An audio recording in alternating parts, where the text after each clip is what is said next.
Today we're about to see how three of the greatest world chess champions, Fischer, Kasparov and Alekhine, used the bishop's opening and particular variation of it to defeat their opponents quickly. Let's start off with Alekhine playing white against Oscar Tenner. Black played knight f6, d3, and here pay attention to the fact that we do not develop this knight on f3 yet because we want to play f4, and it's kind of a mixture of the bishop's opening and the king's gambit. And I really love this setup because here you have all the advantages of the king's gambit being the very aggressive opening, but it's not even a gambit because this pawn is defended. If your opponent ever wants to take it, you thank him, he only helps you to develop your bishop and to have a stronger presence in the center of the board. So in most cases they play knight of c6, which is developed. Now, so here's a position which you are probably going to reach very often because both players just played natural development moves. Now, what are you going to do here? Well, there are a couple ways to go about this. Like normally you'd wish to castle, but right now you can't because of this bishop that is hitting this square. But there's an easy way to fix it. You go knight a4, you want to trade off the bishop and castle then. And after that, you've just got a great position. Your opponent cannot really avoid an exchange of this bishop. If he goes bishop b4, we'll talk about that in a second. So in this game, black took on f4. Now white takes away this bishop and then recaptures the pawn at f4. And with these simple moves, now we already have the two bishops advantage. Strong center, you're ready to castle and later to exploit this f-file. Your bishop is very active here, putting pressure, and it kind of seems like you're gaining the upper hand.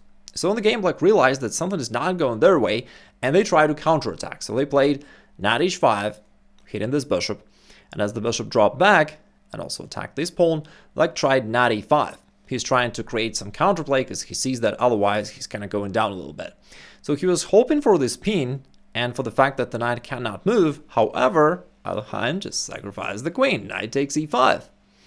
That sacks the queen, but after that, all of a sudden, bishop takes f7, and this attack seems to come from nowhere, but this is a deadly attack. Check to the king. After the king moves either to f8 or e7, doesn't matter, here comes bishop c5. If the king were on f8, that would be almost checkmate. From here, it can go forward, but of course, it's still pretty dangerous. And here, white castles, this time not really to put his own king to safety, but rather to put his opponent's king in a dangerous spot. And after king takes e5, here comes rook to f5, and the game's over. Alright, the next guy is Robert James Fischer, playing white against Michael McDermott.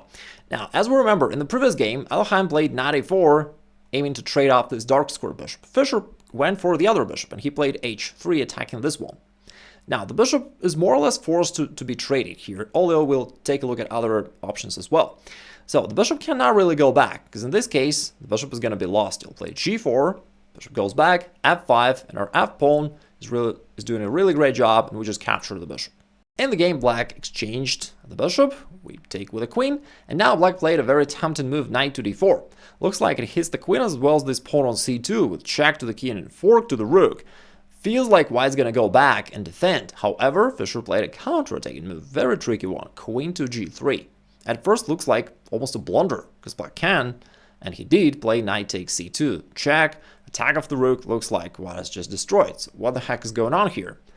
Fischer played king d1, kind of forcing black to take here. And now queen takes g7. And although white is down a rook, he's actually winning the game. It turns out that his counterattack is very strong. He's currently threatening queen takes f7 checkmate. He's threatening the rook in the corner.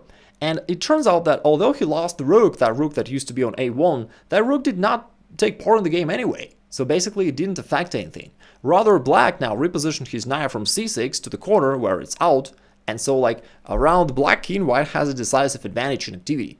Black played rook f8, trying to somehow solidify the position. After that, Fischer just traded on e5 and played rook f1, involving his final piece into the attack. Now black has to defend somehow. Black played bishop e7, covering this knight. They can't move the knight away easily because then they would lose this pawn on f7, and their king is going to be checkmated soon. However, Fischer just added one more attack against this knight, and now black is defenseless. He played a reckless move, knight takes e4, perhaps just trying to mix things up, but after that, that still doesn't help. The king is attacked by all pieces that white have here, and white just played queen takes h7, not really for the sake of a pawn, but to ensure this move queen g6. And really on the next move, after this move queen g6, black just resigned, check to the king, and after king moves somewhere, e7 or d7, here comes queen e6 checkmate, and it's nice that our bishop, which is the key piece in our bishop's opening, finalize this attack in style, and this checkmate. And now let's see how Garry Kasparov destroyed the Oxford United football team.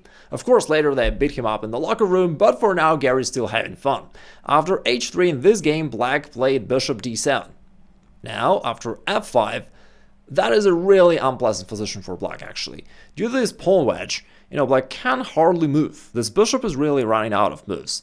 The knight can hardly move. Like on the next move, Garry even played g4, just to have this really beautiful avalanche of pawns. And the position is really cramped for black. Black played queen e7, and now Kasparov played the move which we already know. In order to castle, and generally speaking to take away basically the only active piece that black has, Garry played knight a4. Now black tried to escape from this exchange, but Garry just pressed the bishop all the way back to b6 and finally traded it off, which means that black just can't avoid this exchange. And now Garry played bishop e3. And black is kind of at the crossroad, but it's a really tough decision, because whenever he castles, white is ready to play g5, break open the g-file, and checkmate black there. But if black doesn't castle queenside, then what can he do? I mean, again, he's running out of moves anyway. And castling queenside also doesn't seem fun, because a4, a5 will be coming, and also the position will be extremely vulnerable of black. So he tried rook a3, kind of countering on the queenside, but Garry just played queen to c1, pushing the rook back, and then played a3 so that the rook can never go back to a3 in the future. Finally, black castled because they gotta do something, but here comes g5. And as soon as you break open there, basically it's all over. Thanks to this pawn f5, black can hardly maneuver, they can't move. And you just bring the rook and you deliver this checkmate. Black tried g6, white played rook g1, and black is defenseless. He played rook d8, maybe hoping to escape there, but after they straight on f6, here comes rook takes g6, and white wins. That's not even a sacrifice because the pawn is pinned down to the king. Therefore, white is just winning the queen of black. Black still can't recapture, by the way. And on the next move, white also wants to play something like queen h6, and then all kinds of checkmates there. If you missed out on my main video about the bishop's opening, where I cover different variations and it got over 2.5 million views, it's one of the most viewed videos on this channel, check it out right here. And if you want to level up your positional understanding overall, check out this free masterclass by clicking over there. Have fun, take care.